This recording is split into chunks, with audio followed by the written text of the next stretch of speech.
YSR party జాతీయ అధ్యక్షులు YS Jaganmohan Reddy గారి పిలుపు మేరకు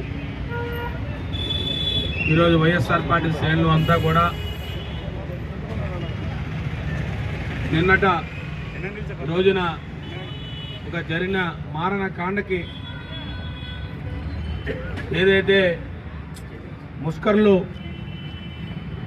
నిన్న అకారణంగా 28 మంది ప్రాణాలని కోల్పోయిన భారత జాతీయులు మరి వాళ్ళందరికీ వారి ప్రాణాలు కోల్పోయిన వారందరికీ వారి ఆత్మకు శాంతి కలగాలని చెప్పి ఈరోజు జాతీయ అధ్యక్షుల పిలుపు మేరకు ఈరోజు చిప్పపల్లి నడిబొడ్డున ఒక నిరసన ర్యాలీ కొవ్వొత్తు నిరసన ర్యాలీని చేపట్టాము. మరి ఈరోజు ఏదైతే మన కాశ్మీరు మన దేశంలో అంతర్భాగమైనప్పటి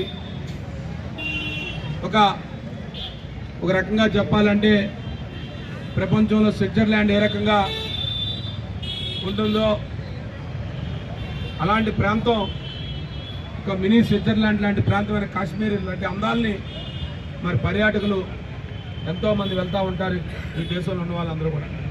అదేవిధంగా అనేక మంది ఈ దేశంలో ఉన్న వాళ్ళందరూ కూడా పర్యాటకులు వారు వెళ్తే వారిని అకారణంగా మరి ముష్కరులు వారి ప్రాణానికి తలపెట్టి సుమారు 28 మందిని మరి ప్రాణాలు బలిగొన్నారు.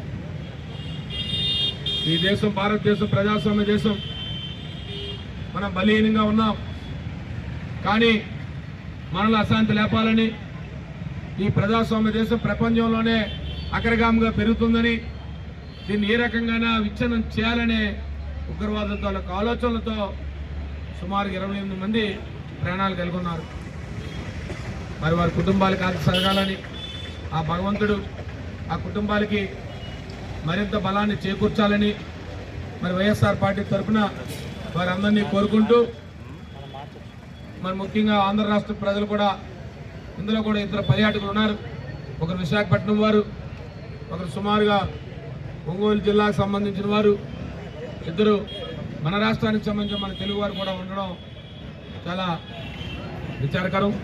వారి కుటుంబాలకు కూడా ఆత్మశాంతి కలగాలని వారి కుటుంబాలకి ప్రగాఢ సానుభూతిని తెలియజేస్తూ, మరి మీ ద్వారా ఈరోజు గౌరవ ప్రధానమంత్రి గారికి కానీ గౌరవ భారత రాష్ట్రపతి గారికి కానీ ఒకటే కోరుకుంటా ఉన్నాం, ఈ దేశం విచ్ఛిన్నం కాకుండా, ఈ దేశంలో ప్రజలందరూ కూడా ప్రజాస్వామ్య విధంగా ఎన్నడూ మీ వెంట ఉంటారు.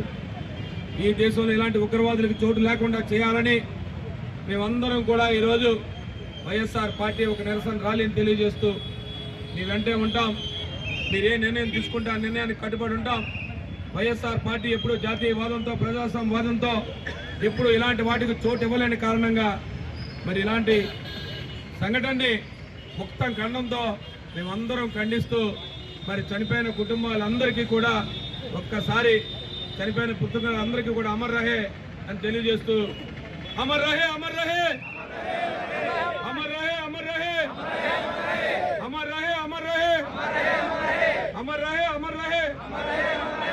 మరి ఈరోజు ఇలాంటి సంఘటన జరగకుండా మరి దేశ ప్రధానమంత్రి గారు, దేశ రాష్ట్రపతి గారు అందరూ కూడా పెద్ద ఎత్తున కుటుంబాలని ఆదుకోవాలని, ఆ కుటుంబాలందరికీ కూడా ఈ భారత ప్రభుత్వం అండగా ఉంటుందని తెలియజేయాలని, ప్రపంచ దేశాలకి తెలియజేసే విధంగా ఉండాలని చెప్పి మరొకసారి కోరుకుంటూ, ఈ ఉగ్రవాదాన్ని సమూలంగా నాశనం చేసే వరకు మనందరం కూడా ఈ ప్రభుత్వానికి అండగా ఉంటామని చెప్పి మీకు మరొకసారి తెలియజేసుకుంటూ సెలవు తీసుకుంటా ఉన్నాం.